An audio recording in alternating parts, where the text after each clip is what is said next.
All right, McCurdy, let's talk about the Bikeriders. Yeah, man. This was a movie that was going to come out last year. It would have been on our 2024 list probably, but what's interesting is when it came out, they announced it. I think it was through Disney. I think Disney had announced it. So it was going to be a Searchlight picture. Maybe I have this wrong. Originally, it was going to be somebody else was going to release it. And then It's a they focus dropped it feature. from they dropped it from the schedule. And then I think Universal, which is focuses Universal's premier brand, picked it up, and then they decided to release it this year. But they also wanted to wait. I think they wanted this for an Oscar contender, and I think they wanted to wait because it was already really heavy as many movies were coming out last year. So as far as the number of like best picture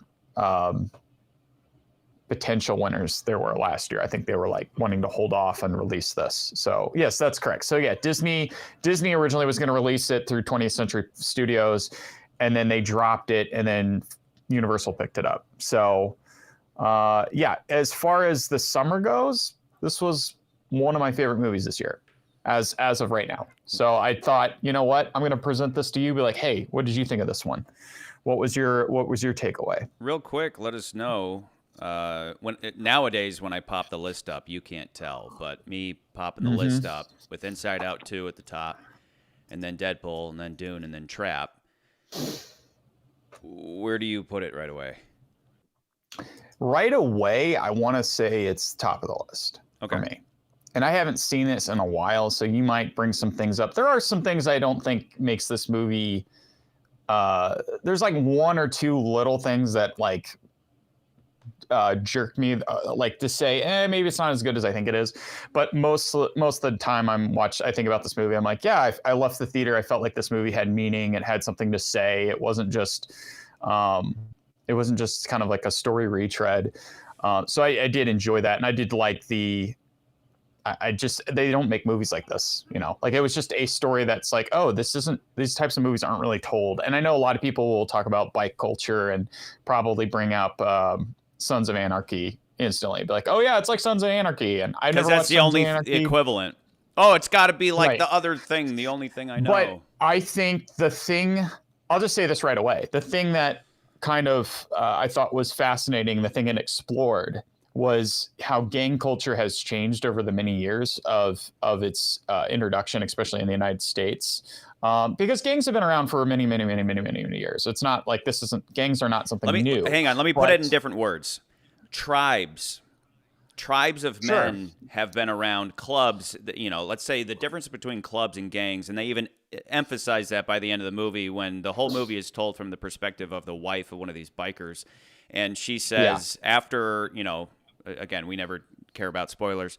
After the club has been turned into a gang because of outside forces creeping in and taking advantage, yeah, she says that was when they turned it into a proper gang. And then it's straight. It's no longer just hardcore masculinity and just men doing what men do. Then it becomes completely criminal for the yeah, sole purpose of right. criminality. Whereas before, the brilliance of the movie, and That was you the say point I they was don't getting make. to, is that Yeah, you yeah, yeah, but say, you. yeah, they start off as like something a little more like what you're saying, like more of a social club, and Yeah, you see that in other types of. It's not just in biker gangs, but like if you look up old gangs from in New York and stuff, it was a lot. I mean, yeah, kids got killed and things did happen, but it wasn't into the scale of when we think of gangs today. We think of like the Bloods and the Crips and things like and that, or drugs, and all drug prostitution, and MS-13, yeah, all that stuff. But like gangs back in the 50s and going into the 40s to some extent, they were more clubs of kids that were just running around. Yeah, they would beat each other up. They would get into fights. You'd have rumbles, but and it was very West Side Story, a lot, much more low key. Things were taking, there is something to be said about how this movie ends with Tom Hardy, where it's like, yeah, that whole scene, that plays out the attitudes of gangs pre and post essentially Vietnam War, is yeah. how this movie kind of portrays it. And it's like That's how it's that's what I structured. think. So here's Right. you say that that they don't make movies like this anymore. The reason why they don't, I would say, is specifically because this is one of those movies that really showcases manhood. And it's Yeah. taken to that degree where, nowadays people would say toxicity. Watching this, all I could think was anybody watching this who's a fan of Ranked in general, go watch my video of breaking down the character of James Bond and then go watch this movie. And everything I speak on rings true throughout this whole movie. And it's basically what you see is the way that men naturally organize themselves. And the way it begins is they're just suburban dudes. And they show that where the idea came from was Tom Hardy's character was watching a movie. He was watching a very famous Marlon Brando movie that inspired all of the greasers from the 50s. I mean, like John Lennon was a greaser. What was the name of remind me of the name of the movie? The name of the movie. It's got, I'm going to look it up. I'll look it up because it's The Wild Ones. That's the what Wild it's Ones. That's right. The Wild One. Yeah. The Wild One. The Sorry, leather. the Wild One with Marlon Brando. Yeah. And the leather and like everything that they kind of co-opt comes from that. And it begins with, I remember the discussion between the two guys, between Tom Hardy's character and a friend of his, and he says, Tom Hardy's like, I think after watching the movie, he's like, I think I want to start a motorcycle club. And he's like, that's what we already do. We already get together and race.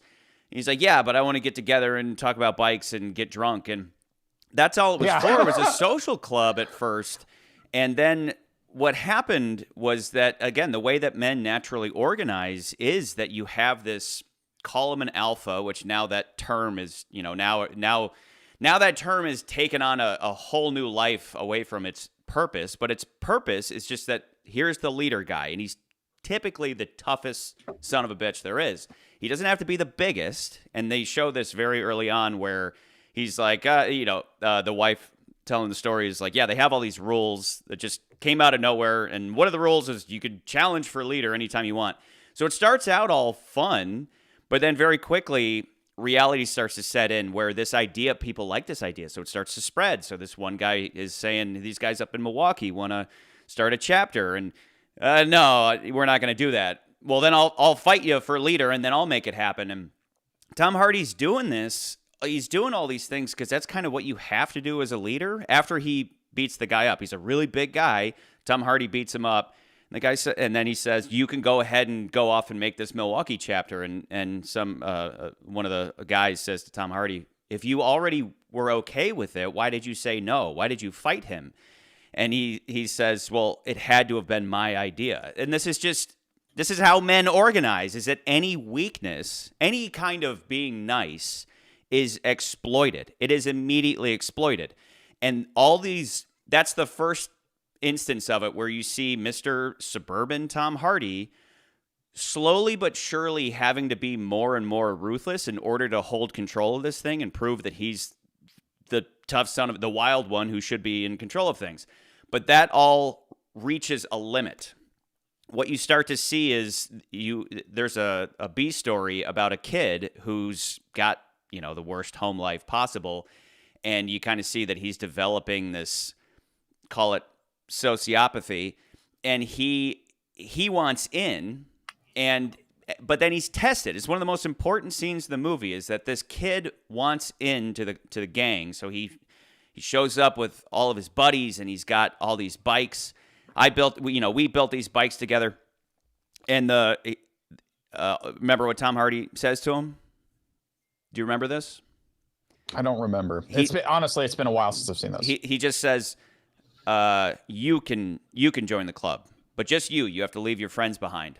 And the kid takes the bait. He says, okay, sure, I'll join up. Right away, it's like old school is no loyalty and there's honor there. And then this new school, which is doing whatever it takes to take control. And so in that moment, basically, the kid pulls out a knife and tries to stab Tom Hardy's character, and they just beat the crap out of him.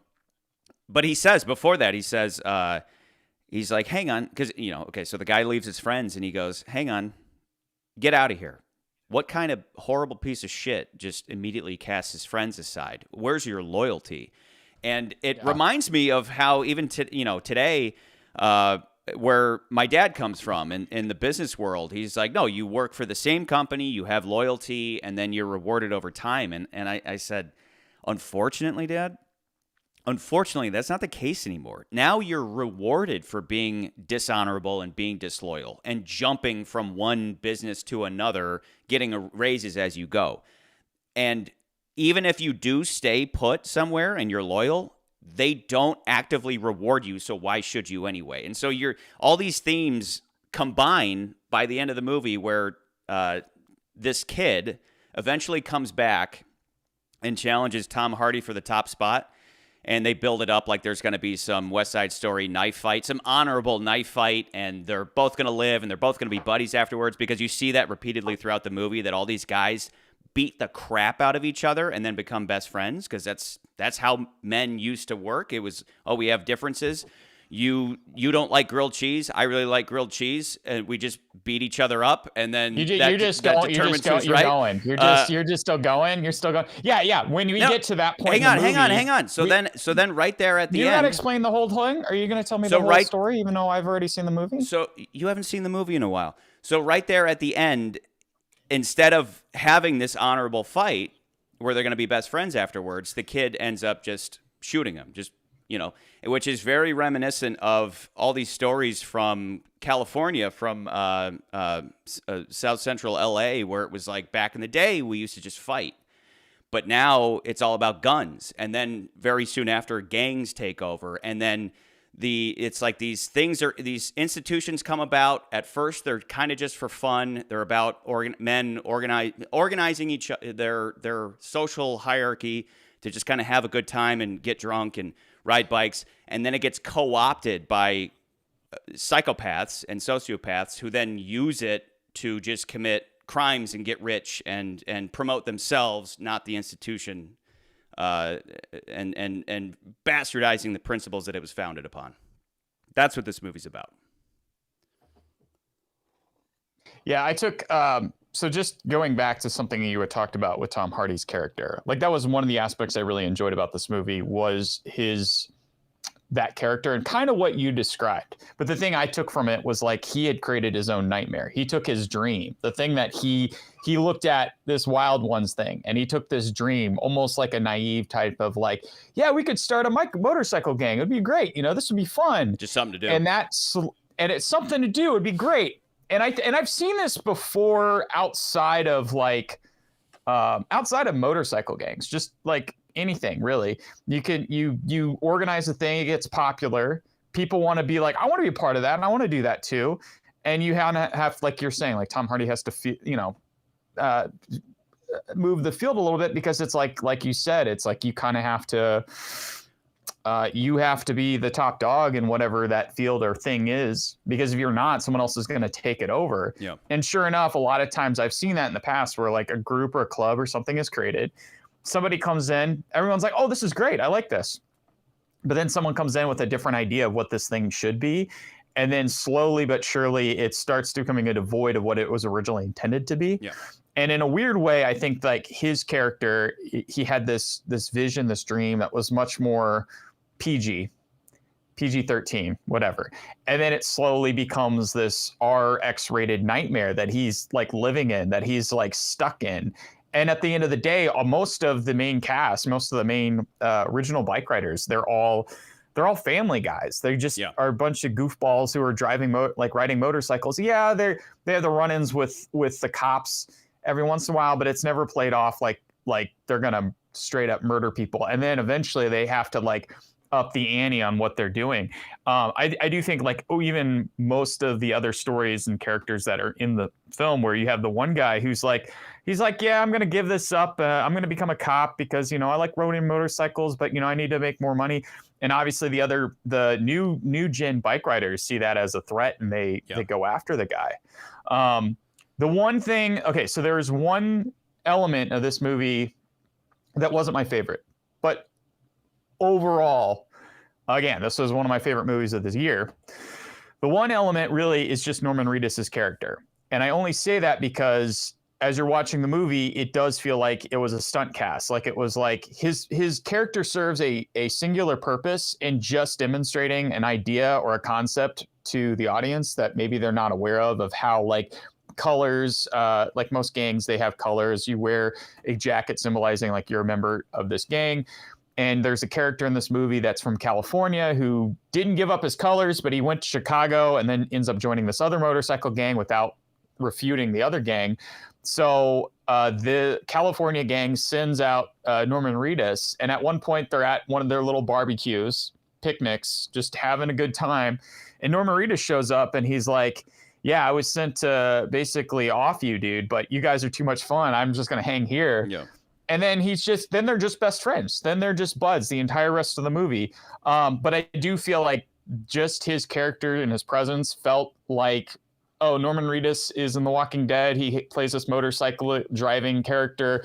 Let's kind of stunt cast and bring him into the movie. And outside of that one exchange, I don't know if he plays that pivotal role in the rest of the film. Whereas I think everybody else kind of adds some nuance to the movie, where his is like, that one was the only thing that stuck out to me. But again, I think this movie is actually pretty damn good.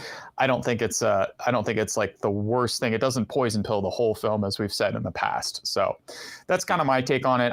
I still think this is one of the better serious films I've seen this year. I think that by a long shot. It certainly has that element that I'm always craving, which is meaning. We've already laid that out. Yeah.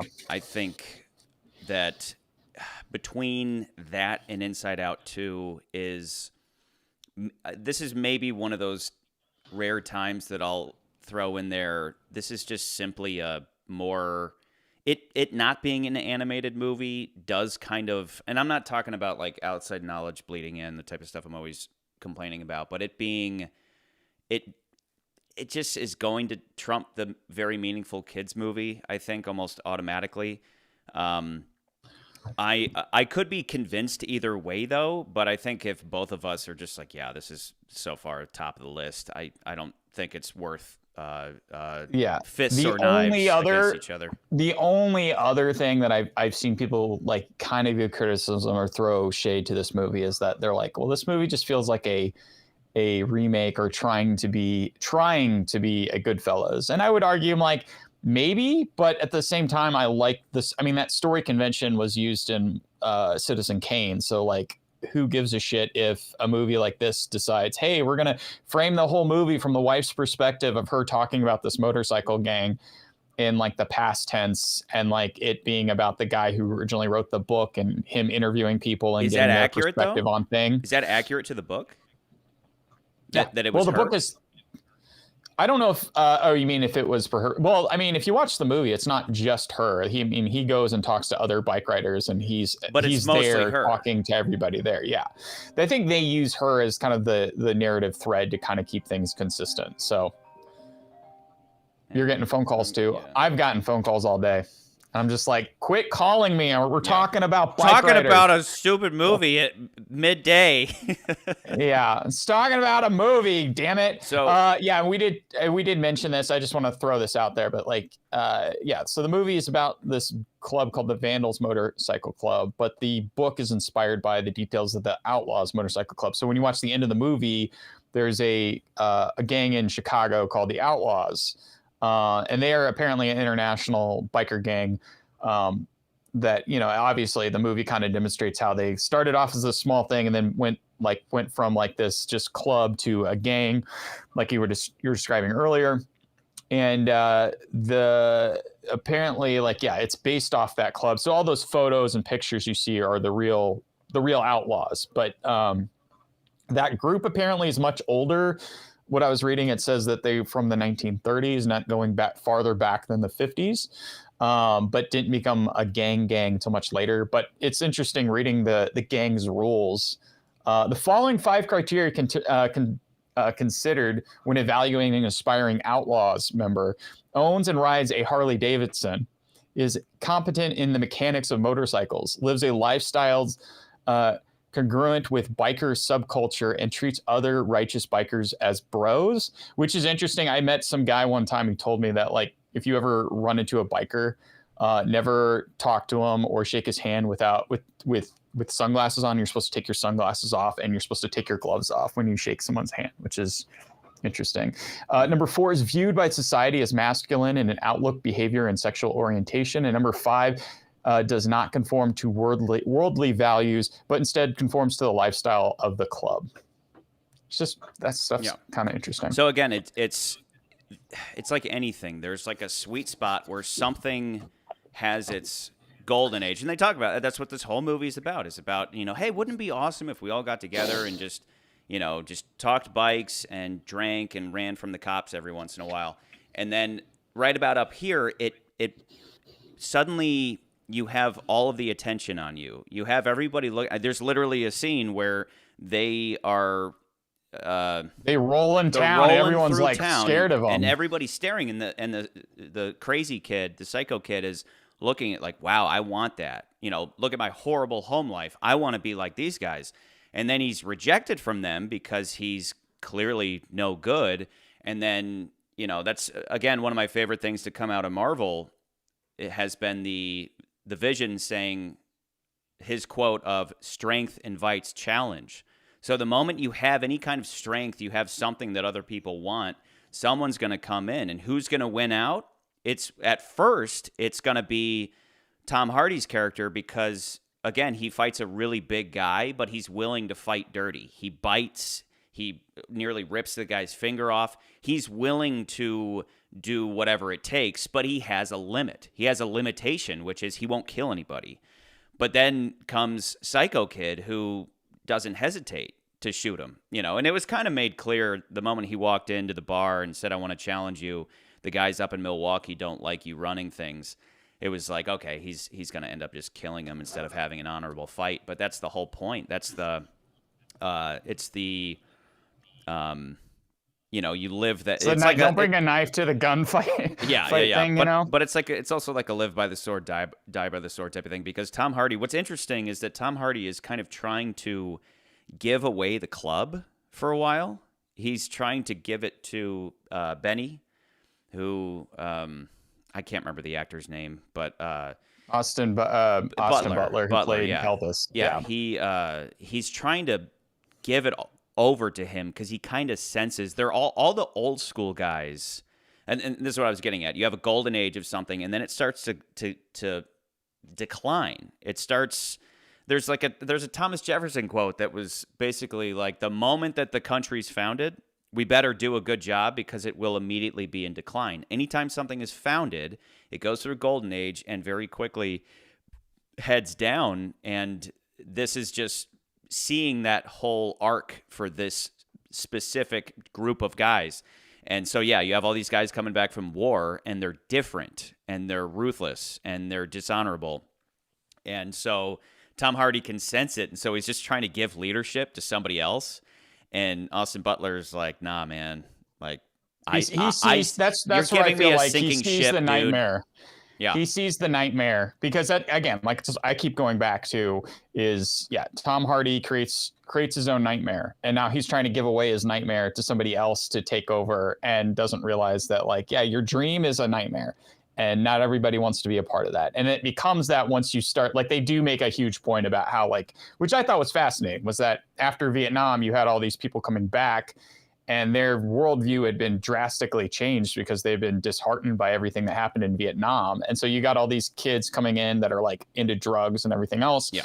Shooting up heroin, shooting up, doing these hard drugs, and they're just they don't see the value in what was originally there. This is literally they're kind of shifting it. I kept thinking of No Country for Old Men. This is No Country for Old Men with bikes. Forget about Sons of Anarchy. Forget about it being Goodfellas. That criticism is too shallow for me. Where it's just because the wife is telling the story, that seems accurate. I think it's not just this that, is but no it's just this is No Country for Old Men on bikes. Kind of feel. No Country for Old Men is, I'm a man of honor. I don't understand this country anymore where psychopaths can just come in and murder a bunch of people and not care. That's what No Country for Old Men means, is I've made it this far by just kind of being a well-adjusted good guy, and there's things beyond my understanding. There are psychopaths that I can't grasp whatsoever, and that's what this movie is. And so Tom Hardy kind of senses the end, senses that this thing is just getting away from him, and then that's where that B plot comes in beautifully, and just no fists or knives, and they're gonna get together and have a West Side Story my guys are going to do this and your guys are going to do this. It's going to be cute, right? No, just shoots them. And then it's like, now it's a gang. Now it's just criminals. Now there's no honor. There's no honor among thieves. There's no honor amongst these gangsters. It is just do what I say or I'll kill you. It's not about getting together and drinking a case of beer and riding bikes around and, having family banging. there essentially, Yeah. which is, Yeah. I thought the crazy part was just the family being there and being like, they're just, everybody's there, the whole family there, everybody has their kids, and it's like one time, and I think the early quote in the movie, because I was starting to rewatch it just real briefly, but she's like, like the guys just get really high and the girls are nagging the wives are nagging the husbands about it while the kids are there and they're riding motorcycles. And I just thought that stuff's kind of like, that's not what people think of gangs anymore, but I think it's kind of fun. So I went ahead and just put it at the top. I think this movie just has a lot to say about, Perfect. Again, you don't really get movies. It's a manhood movie, It's a movie for guys, but it's got even in that, it's got a lot of meaning. And then, on top of that is, like I said, you watch the Breaking Down the Bonds video, and then you watch this, and there's similar elements there where, whether it has to do with men crying or women constantly trying, like being attracted to men that aren't easily tamed and then trying to tame them forever and being frustrated that they can't, but also being incredibly sexually attracted to them. And it's all Beauty and the Beast. It's all, I want you to be the beast when I want you to be the beast. I want you to be the prince when I want you to be the prince. And the guy isn't always willing to do that. And then at one point he just runs off. But then eventually he is somewhat tamed. He does kind of, Austin Butler, after the death of Johnny, right after the death of Tom Hardy, he comes around to the idea of, let's just retire in Florida. And then it's like, we don't have an exciting life anymore, all of this. But we're happy. We're not, because otherwise you're just going to end up dead because of the changing nature of when a gentleman's club turns into a straight up criminal. Well, you gang. remember that one guy, the guy who wanted to become the police officer, and you see it where his character went from he had a wife and a kid, and then by the time Tom Hardy comes back to save him, where you think Tom Hardy's gonna off him, but it turns out he's like, no, this is like, we're gonna make it look like we offed I just need my pound of flesh. Yeah. Right. He's like, I just need to make it look like it. If you notice, like, his family's not there anymore. He's been living alone because this lifestyle has overtaken overtaken him essentially. And so it's kind of fascinating how you see the nightmare that he has created has slowly taken over. But it's a great movie. I would recommend it to anybody. I think it was one of the best movies I've seen this year. And some of the best Chicago accents I've heard in my life. I just loved listening to the wife. I think all the actors are great.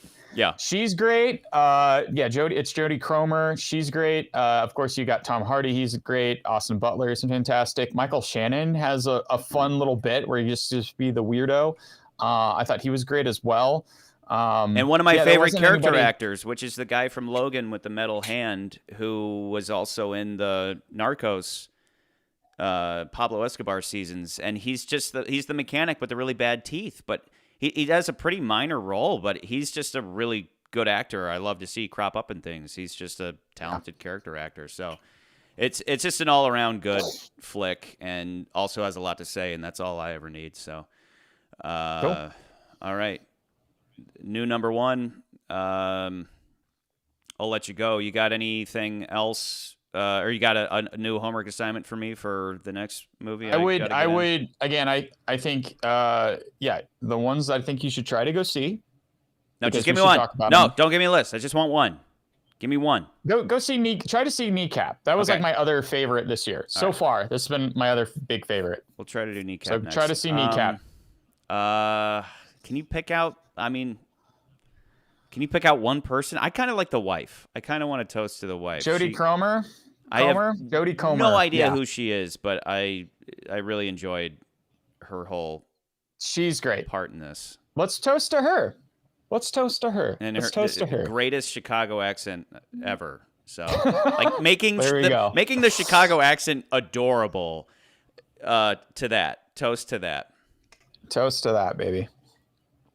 All right. See you, dude. All right, man. See ya.